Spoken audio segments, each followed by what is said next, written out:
একটি ছোট্ট গ্রাম, মাটি সোনা ফলায়, কিন্তু অনেকের ঘরে খাবার নেই। সেই গ্রামে থাকতো 7 বছরের এক বালক, নাম তার ফায়াজ। গরিব হলেও তার হৃদয় ছিল দয়ার সাগর।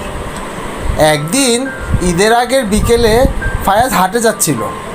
হাতে ছিল মাত্র 20 টাকা, যেটা দিয়ে সে নিজের জন্য হালুয়া কিনতে চেয়েছিল। পথে যেতে যেতে হঠাৎ দেখতে পেল ফুটপাতে বসে আছে একটি ছোট্ট বাচ্চা মেয়ে। মলিন কাপড়, পায়ে জুতা নেই, চোখে কান্না।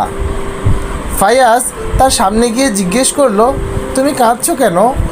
বাচ্চা মেয়েটি ফিস করে বলল, ঈদের দিনে আমি কিছুই খেতে পাইনি। ফায়াজ তখন নিজের পকেট থেকে টাকা বের করে মেয়েটির হাতে দিয়ে দিল। এই নাও, তুমি মিষ্টি খাও, ঈদের দিন কেউ কাঁদে না। মেয়েটির চোখে হাসি ফুটল। ফায়াজ নিজের জন্য কিছু না কিনে বাড়ি ফিরে গেল। রাতে ফায়াজ ঘুমিয়ে পড়ল। স্বপ্নে সে দেখতে পেল আকাশের দরজা খুলে গেছে, নূরের আলো চারদিক আলোকিত করছে।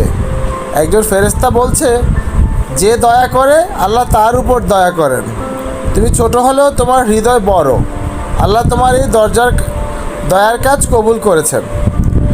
পরদিন সকালে ফায়াজ জেগে দেখে তার বাড়ির দরজায় কেউ একজন একটি মিষ্টির প্যাকেট, নতুন পাঞ্জাবি ও জুতা রেখে গেছে, সাথে একটি চিরকুট।